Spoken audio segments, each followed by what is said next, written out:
Hello guys, welcome to my channel. आज हम suit की स्टिचिंग करेंगे। सबसे पहले ना मैंने इसकी लाइनिंग अटैच कर ली थी। अब मैं प्लेट के निशान लगा रही हूँ। इनकी बस्ट है 9.5 आ रहा है। चौथा भाग जैसे 38 थी ना, उसका चौथा भाग 9.5 और मैंने 10.5 इंच पर निशान लगाकर और अंदर से 3.5 इंच छोड़कर 8 इंच लंबी प्लेट का निशान लगा लिया है। लाइनिंग मैंने पहले ही अटैच कर ली थी, फिर मुझे बार बार उठना पड़ता है, इसलिए लाइनिंग अटैच करके ही बैठी हूँ मैं। और बताएं, दशहरा देखने गए थे। हैप्पी दशहरा सबको। अभी ना 6 बज गई हैं तो बहुत पटाखों की आवाज़ आ रही है। इस समय ही रावण दहन होता है ना। तो ये मैं नेक का निशान भी लगा रही हूँ। बैक साइड का पल्ला है ये। बैक साइड का नेक है 5 इंच, 2.5 इंच चौड़ा और 5 इंच लंबा बॉक्स बनाकर यू शेप में मैंने कट कर दिया है। और इसकी कटिंग की वीडियो मैंने कल लगाई थी, डाल दी थी। वाइन कलर का सूट था जो। और ये लाइनिंग जो फालतू बच जाती है ना कंधों के पास से, वो कट कर रही हूँ, क्योंकि हम बैक साइड के अकॉर्डिंग ही लाइनिंग मैं कट करती हूँ ना, तो फिर कंधों के पास बढ़ जाती है। तो उसको कट कर दूँगी और प्लेट के निशान लगा दूँगी। और लाइनिंग 4.5 मीटर लेके आई थी, पूरे सूट पर लगी है, इसलिए मैंने ना लाइनिंग वाली पैंट की भी स्टिचिंग की थी, वो कल को वीडियो डालूँगी। ऊपर से 10.5 इंच छोड़कर अंदर से ना 3.5 इंच छोड़ा है और 8 इंच लंबा प्लेट डाल दिया है।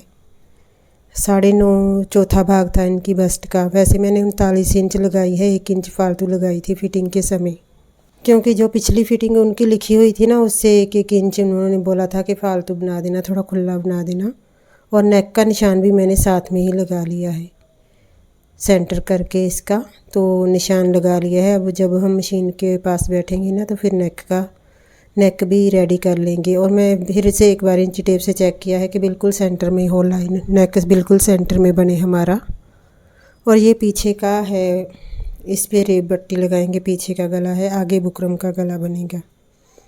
और ये 1.5 इंच चौड़ी पट्टी कट कर लेनी है। अंदाजे से मैं कट कर रही हूँ। आप इंची टेप से, जो बिगनर है ना, वो निशान लगाकर कट कर सकते हैं। और मशीन के जैसे एक पैर जितना है होता है ना, 3 का पॉइंट जैसा, उतना छोड़कर तो सिलाई लगा देनी है रेब पट्टी को। कई बार वैसे रेब पट्टी लगाने का दूसरा ढंग भी है, हम फोल्ड करके एक सिलाई लगा सकते हैं। तो मुझे इस तरह से ज़्यादा बढ़िया लगता है, सफाई ज़्यादा आती है, इसलिए मैं सिंगल लगाकर फिर आधी अंदर को और आधी बाहर को फोल्ड कर लेती हूँ। और प्लेट का निशान है जहाँ पर, वहाँ प्लेट भी डालेंगे। बड़े ध्यान के साथ प्लेट डालना पड़ता है, क्योंकि नीचे का कपड़ा कई बार छूट जाता है अगर लाइनिंग वाला सूट हो तो। अब प्लेट डालने के बाद फिर से हमें नीचे बैठना पड़ेगा फिटिंग लगाने के लिए। तो फिटिंग लगाने के बाद बस एक बार बैठकर ही सारा सूट मैं सिल दूँगी। तो फिटिंग के लिए नीचे जाना पड़ेगा। शुक्र है मैंने लाइनिंग अटैच करके ही आई थी, पहली लाइनिंग अटैच की। तो अब हम प्लेट के निशान है जहाँ पर, वहाँ पर प्लेट डाल देंगे। ऊपर से तिरछा लेना है और अंदर से आधे इंच का मार्जिन लेते हुए फिर तिरछा निकाल देना है प्लेट को।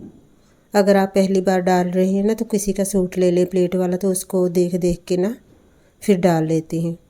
जैसे कढ़ाई भी करते हो, कुछ भी बनाते हो ना, देख कर डिज़ाइन उतार लेते हैं, ऐसे ही देख कर प्लेट के भी निशान जहाँ देख लेना कि किस तरह से उन्होंने डाला है, वैसे ही डाल सकते हैं। तो अब हम फ्रंट का नेक बनाएंगे। ये लाइनिंग के ऊपर ही मैं बनाऊंगी इसको। तो ये मेरे पास यू शेप का नेक है। ऊपर से मैंने ना 1.25 इंच कट कर दिया है, ज़्यादा बड़ा नहीं बनाना है नेक। 5.5 इंच का निशान लगाकर और फिर बनाऊंगी मैं।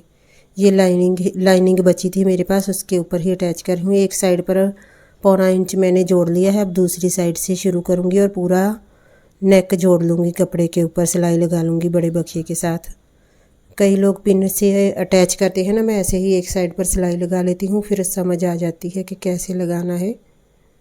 तो अब आधा इंच कपड़ा मैंने कट किया था छोड़कर, तो उसको ऊपर फोल्ड कर देना है नेक की। तो अब इसे सूट पर अटैच करेंगे। सेंटर में एक कट लगा के इसको डबल फोल्ड करके ना, तो सेंटर में चौक के साथ निशान लगा लेने हैं। जैसे मैं लगा रही हूँ ऐसे लगा लें, तो बिल्कुल सेंटर में निशान लगेगा। तो सूट के ऊपर तो हमने पहले ही निशान लगा रखा है, तो उसके ऊपर सिलाई लगा देनी है। ऐसे देख देख कर मैं लगा रही हूँ कि बिल्कुल सेंटर में आए नेक उनका। महंगे सूट का ना मुझे भी होता है कि बड़ी अच्छी तरह से सिल दूँ। अगर कोई ऐसे ही सस्ते से दे जाए तो फिर मैं इतना ध्यान नहीं देती, मैं सोचती हूँ सेंटर में लगेगा, कोई बात नहीं। तो जो चद्दर के सूट सिले थे ना, अभी भी मेरे पास पड़े हैं। बड़ी पागल है, रोज़ ही फ़ोन करके पूछती है कि सूट बन गए हैं, तो लेने नहीं आती। अभी भी मेरे पास ही पड़े हैं। तो नेक को हमने पीछे को फोल्ड कर दिया है उल्टी साइड पर, तो इसके बारीक बारीक सिलाई लगा देनी है किनारे के ऊपर। हमारा बैक साइड का नेक भी बन गया है और फ्रंट का भी। अब फिटिंग लगाएंगे नीचे बैठकर। कपड़ा बिछा लेना है अच्छी तरह से। सेंटर में फ्रंट वाला पल्ला होता है जो, वहाँ पर लगाती हूँ हमेशा। और पूरा नाप लेना है। मुझे चाहिए 39 इंच 39। और जो भी फालतू कपड़ा है ना, जैसे 5 इंच हो तो 2.5 इंच दोनों साइड पर छोड़ देना है। ऐसे जितना भी फालतू हमारा है ना मार्जिन, तो वो दोनों साइड से जोड़े। ये 2 इंच सीधा, 8 इंच पर कमर और 15 इंच पर हिप का निशान। इस तरफ से भी 2 इंच सीधा, 8 इंच पर कमर और 15 पर हिप का निशान। कमर इनकी 34 इंच है, 17 इंच चाहिए मुझे। तो जो फालतू है ना 2.5 या 3 इंच होगा, 3 इंच है, 3 इंच दोनों, 3 इंच मतलब 6 इंच है ना, 3 इंच दोनों तरफ से 3 इंच का निशान लगा लिया है। और हिप भी 39 इंच 39, 39 का आधा हो गया 19.5, 19 दूना 38, तो 39 19.5 इंच, 19.5 हो गया। तो इसको इंची टेप से आपस में मिला लेना है। बस मैं जो हाथ में होता है ऐसे इंची टेप से मिला लूँगी। ऐसे मेरे पास सीधा फुट्टा है ना, उससे बड़ी अच्छी तरह से मिल जाता है, लेकिन वो उठाने की ना झंझट नहीं करती मैं। फिटिंग का निशान लग गया। अब तीरे जोड़ने हैं। बैक साइड का पल्ला पहले बिछाया है, ऊपर फ्रंट का रखना है। और फ्रंट का नेक है जो पीछे रखना है। रेब पट्टी से सिलाई लगा देनी है, पक्की सिलाई बारीक बखिए के साथ। दूसरी साइड पर भी ऐसे ही रेब पट्टी को आगे को बढ़ाकर रखना है। बुकरम का नेक पीछे रख के सिलाई लगा देनी है। इनसे ज़्यादा स्टिचिंग में टाइम लग जाता है, तो डबल डबल सिलाई कर ली है मैंने तीरे की। इसके ऊपर एम्ब्रॉयडरी थी ना, बारीक बारीक नग से लगे थे, तो इसलिए 2 बार सिलाई लगा दी। अच्छे से सिलाई नहीं आ रही थी उसके ऊपर तीरे के। फिर मैंने फिरकी निकाल कर सेट की थी, तो धागा कई बार ढीला हो जाता है ना, फिर बखिया सही नहीं आता।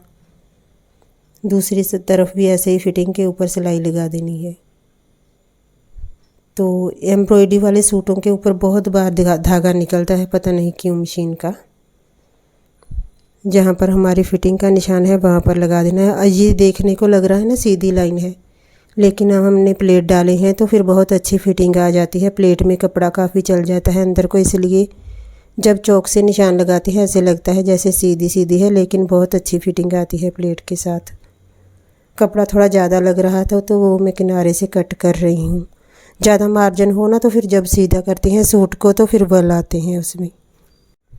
तो आज दशहरा था तो बहुत लोग घूमने गए, मैं तो गई नहीं। देखो सूट ही सिल रही हूँ आज। ये तो पहले सिल दिया था, आज मैंने सिला है सूट। जो 2 सूट आए थे उसके माँ के और बेटी के। तो ये मोटा नापा है, 8.5 इंच आ रहा था। तो बाजू के ऊपर पाइपिंग लगा लूँगी, फिर प्लेन प्लेन लगती है ना। दूसरे सूट की जो बाजू थी वहाँ पर जो एम्ब्रॉयडरी साइड पर बची थी वो लगा दी थी मैंने। तो जैसे पाइपिंग निकालती हैं वैसे ही लगानी है। और ये डबल बूट है ना, इससे अच्छी इतनी मेरे से लगती नहीं। और ये पाइपिंग भी किसी के सूट से उधेड़ कर रखी हुई थी, ये भी बहुत ज़्यादा मोटी सी थी, इतनी अच्छी नहीं थी। कल को जाऊंगी ना पाइपिंग लेके आऊँगी एक सूट की। तो चेतना का सूट है, वो बोला था उसने मैसेज में कि पाइपिंग लगा देना, तो लेकर आनी पड़ेगी। अच्छे से ब्रीक सी मिल जाए ना मार्केट से तो अच्छी रहती है। ये है ही मोटी है जो निकली थी सूट से। तो बड़ा अकड़ू अकड़ू कपड़ा है ना, इसके ऊपर जब मैं मोटा नाप रही थी बड़ी प्रॉब्लम सी आ रही थी, बैठ ही नहीं रहा था कपड़ा। ये छोटे छोटे धागे सभी साथ में ही कट कर लेने चाहिए, नहीं तो बाद में लटकते रहते हैं। और 8.5 इंच आया था इसका मोटा। तो ये देखिए उठा उठा है कपड़ा ना, हिल जाता है तो बड़ी मुश्किल से सेट होता है। एक बार मैंने अंदाजे से लगा लिया। अब मैं फिटिंग का निशान जब लगा लूँगी ना बाद में, फिर मैंने चेक कर लिया था 8.5 इंच चाहिए मुझे मोटा, और आगे से 5.5 इंच रखा है।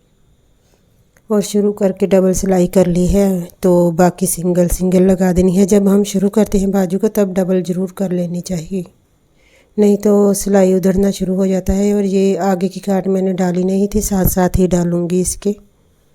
अब सूट है हमारा उल्टा और स्लीव सीधी करके इसको जोड़ देंगे आपस में।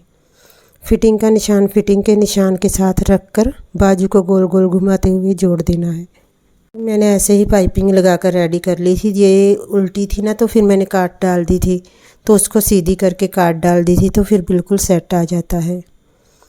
तो ये कपड़ा बढ़ रहा था थोड़ा, तो फिर खींच खूंच के पूरा किया मैंने। बाजू लग गई है हमारी, तो सीधी करके आपको दिखाती हूँ। हमेशा मैं सीधी करके देखती हूँ जब लगाने के बाद ना, तो मैं पाइपिंग को हाथ पर रगड़ रगड़ कर देख रही थी कि कहीं चुभ तो नहीं रही। तो एम्ब्रॉयडरी के साथ मैच करके मैंने लगा दी थी। वो तो कुछ नहीं बोलते, कहते थे लेस भी लगा देना लाकर अगर लगानी हो। मैं खुद ही आलसी हूँ, मार्केट जाने से डर लगता है ना, फिर टाइम ख़राब हो जाता है। तो ये चेक कर लेना है कि दोनों एक जैसी हैं पल्ले हमारे। और ये फालतू कपड़ा जो है ना वो पिंक सा, वो मैंने अंदर को फ़ोल्ड कर दिया था पक्की सिलाई लगाकर। ये प्लेन कपड़ा है, मैंने अंदर को ही फ़ोल्ड कर दिया कि पाइपिंग ही दिखे, और नीचे बॉर्डर बहुत सुंदर बना हुआ है। अब पीछे के पल्ले के ऊपर ना कपड़ा लगाना पड़ेगा क्योंकि छोटा है वो। ये देखिए बिल्कुल फोल्ड करने के लिए जगह ही नहीं, एक उंगल की जगह है सिर्फ बची। दूसरी साइड पर भी ऐसे ही निशान लगाकर फिर कपड़ा लगाऊंगी और उसे अंदर को फोल्ड कर दूंगी, फिर वो तरपाई के लिए हो जाएगा। कम थी चौड़ाई, बहुत ज़्यादा थी कपड़े की, बाजू आसानी से निकल गई है और काफ़ी कपड़ा साइड से छोटे छोटे कतरे बच गई हैं।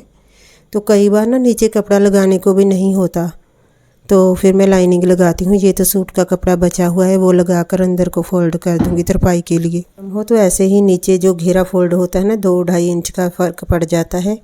कपड़ा लगाकर अंदर को फोल्ड कर लिया करें तो फिर लंबाई बढ़ जाएगी सूट की। और एक बार ना ये सिलाई लगाकर नीचे को एक सिलाई लगा लूँगी ऊपर, फिर आसानी से नीचे को फोल्ड हो जाएगा, नहीं तो उठा उठा रहेगा कपड़ा। बड़े बखिए के साथ एक ऊपर तो ऊपर सिलाई लगा रही हूँ, फिर इसे अंदर को फोल्ड कर दूँगी। अगर यही लंबा कपड़ा होता तो मैं फ़ोल्ड कर लेती, अब की तो फिर मुझे 2-3 सिलाइयाँ लगानी पड़ी क्योंकि सूट की लंबाई कम थी ना, 45 इंच लंबाई रखनी थी इसकी। तो ये लाइनिंग भी मैंने फ़ोल्ड करी नहीं थी पहले, अब कर रही हूँ लाइनिंग नीचे वाली। तो लाइनिंग का कपड़ा बिल्कुल सेम मिल गया है, शुक्र है, नहीं तो हमेशा लाइनिंग ना ज़्यादा डार्क हो जाती है जहाँ कुछ अलग कलर मिल जाता है। तो लगाने के बाद मैं फिर से चेक कर रही हूँ कि ऊंचा नीचा ना हो अच्छे से। तो मुझे भी बहुत रहता है अगर सूट किसी का महंगा है तो अच्छे से सिलाई कर दूँ। बड़े बखिए के साथ अब चाक भी फोल्ड कर लूँगी सारे।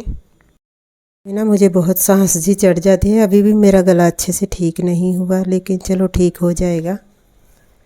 तो कभी बखिया, कभी ये मशीन के नीचे जो फिरकियाँ होती हैं ना रंग बिरंगी लगा लेती हूँ मैं जब चाक फोल्ड करने होते हैं। वीडियो पसंद आई हो तो प्लीज़ लाइक कर देना। Thanks for watching.